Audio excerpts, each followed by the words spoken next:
keeping it like a kid would think, you have heavy loads, iron mine draw, and you have Warm Springs Cliff, water high.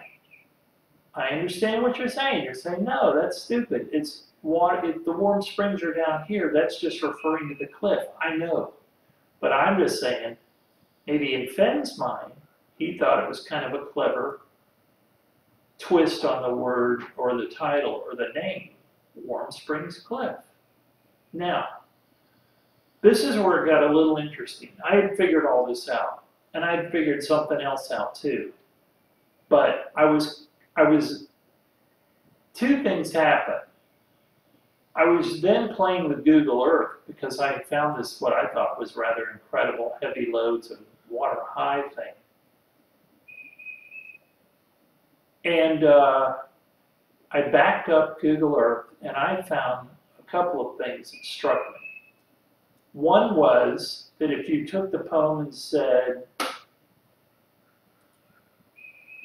if you've been wise and found the blaze, look quickly down your quest to cease. But Terry Scant and Marble Gaze simply to me means just don't stick around and staring at it, just take it and go in peace, take the chest. He said one time, you know, if you find, I know when people find it, they're going to be tempted to just sit there and basically marvel and gaze at the treasure. And he's like, don't do that. Because I know when I'm there, you'll see there are kayakers, there are people hiking. So it's not an isolated area. It's not out there in the middle of nowhere. So here were two thoughts I had. One was that this was a blaze, this huge, in my opinion, arrow-shaped rift, whatever you want to call it, erosion and stuff. And then down at the very bottom, what do you have? You have a little copse of trees. You have a little woods. And this, of course, is the cold. So I'm thinking maybe if you go across here, if you somehow figure out how to get over here, it's in here somewhere. I guess you could argue that this is a creek that you don't need paddle up, Warm Springs. And Warm Springs would take us back to the beginning. It's like start out where warm waters halt and you end up at Warm Springs. So maybe Warm Springs, you'd have to go in here, I think.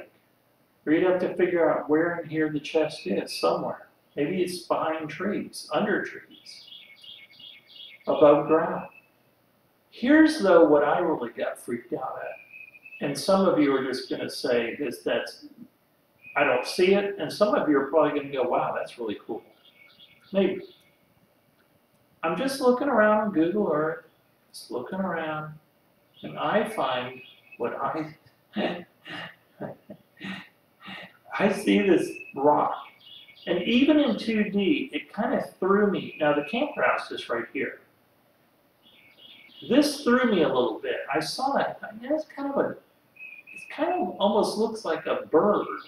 It almost looks like because you know there's all this talk about that owl being the reason if you've been wise an owl. It didn't look to me like an owl.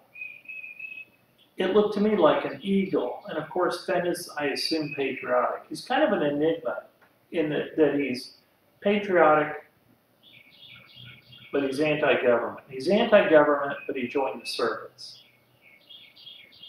Could hardly think of a more patriotic, service-driven or government-driven thing to do than being in the service. But he did that. But at the same time, he's come to not really trust the government. But look what happens here. Doesn't that just look to you like an eagle, like hovering over a nest? So I had the idea that this here was almost like an egg, and maybe the chest was in these trees here, or up here. Some of you may think it's completely stupid. That's why I would say I have two blazes. Maybe this is a blaze. And then some here, where at the bottom. That all still makes a lot of sense to me, and it looks fantastic. And what happened was, After I had figured all this out, I'm sitting there just like anybody would sitting there going, yeah, that's really cool looking, and it makes a lot of sense. But you're not supposed to see the blaze. You're not supposed to see the blaze from Google Earth. Pretty sure we were all told that, or I had always thought that was the case. And then there was the famous, infamous Mike Calazar phone call where he said that he had been contacted by a representative for Fenn, and they had talked. And then Fenn and this person at some point had said that in fact, you can see the blaze from Google Earth. Now at that point, I just went, eureka. I even got on and did a comment. It's still on there. I have actually edited that comment down because I wanted to kind of edit some things out that were more pointed us towards this map. But I still said in effect, I'm sure it's still on there, that's amazing because I may have edited this part out. But I had said if it's not still on there, that's amazing because I thought too that you could see that I was very sure you could see the blades from. I may have edited it out because I didn't want people to go find this. But that was the gist of why I commented that time. I commented because I got so excited that someone was confirming something I had just found on Google Earth. I thought, that's amazing. He's saying what I think. He's saying that you can see the blaze on Google Earth. That whole phone call turned weird. Mike later said he figured out who had done it. It wasn't Fenn. That it wasn't but he didn't do a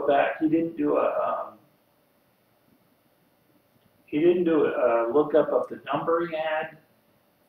For some reason, he decided not to bother with that. He said he was very sure it was a hoax, if you will. He kind of seemed to infer that he knew who did it, or he was sure he knew it wasn't Fenn. But he would not pursue it, and that's always been strange. And me and a couple other people kind of said, well, why didn't you do a back search lookup or whatever, you do it on the number and all that, or why didn't you call the person back or whatever? I don't think he ever addressed it. That's his business. I don't know why. I mean, all this information, as I've discussed other times, it's out there on blogs and stuff. It's free information. You can do what you want with it. I did the videos on the fact that some people say they're going to sue you and try to say that people figured out where the chest was by reading their blogs or their blogs.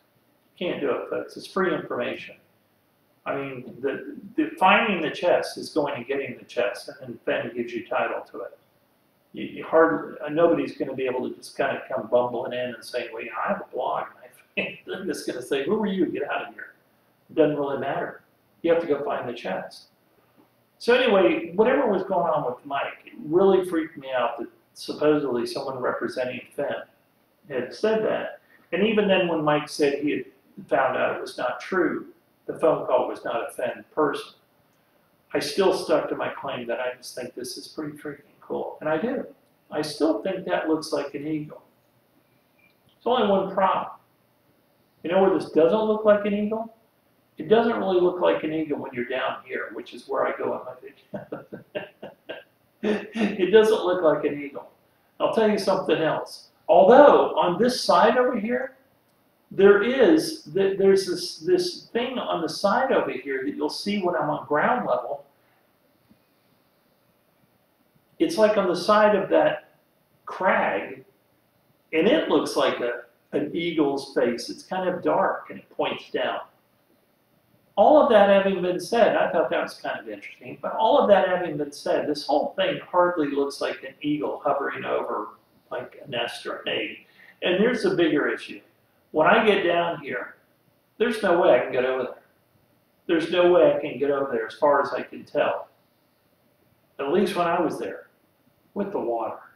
Now I know Fenn went in the middle of the summer, because he said that in an interview. And I know that I was there in May. And some people have said that in the middle of the summer, everything's lower. All the spring runoff has occurred. I'll take their word for it. So maybe I am down there when the water's a little high when I'm down there in late May. But the point is, I couldn't get over here, and I'll tell you something else. This area, when I was down in here, was big. Somewhere down in here, I think, is where I quit. See how this gets very walking. I'm walking up here. I think it was in here, because I had already gotten here enough to know that I wasn't going to get across the water. And at that point, I was thinking, well, maybe I should just keep walking. Oh, this would have been ridiculous. It would have been ridiculous. Keep walking all the way up to here. That would have been crazy.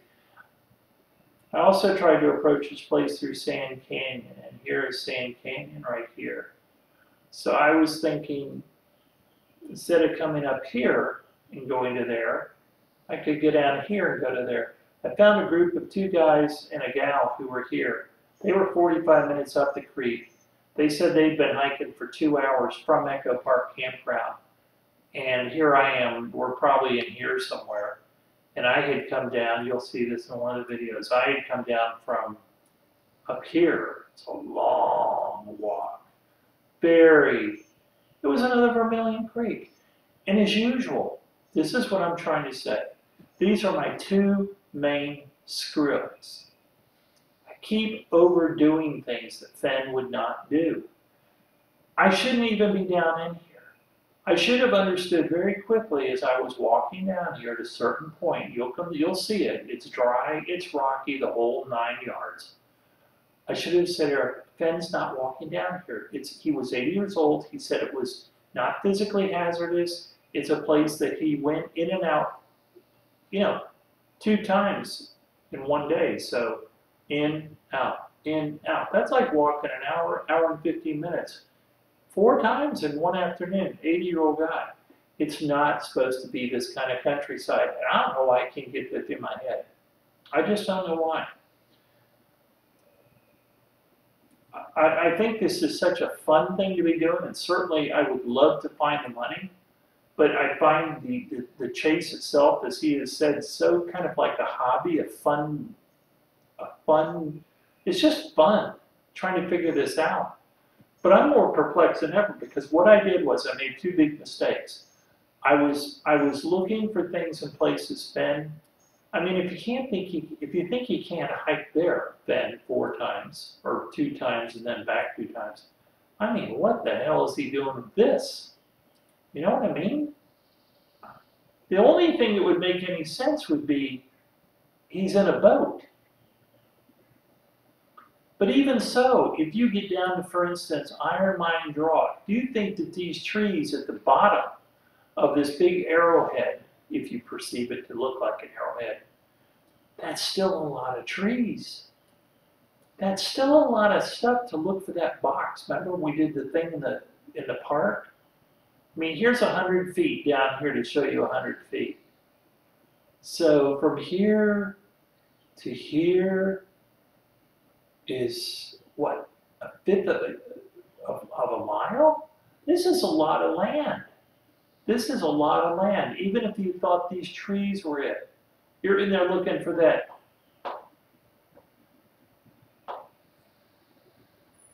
Sorry, something over there. This double wide shoebox size thing.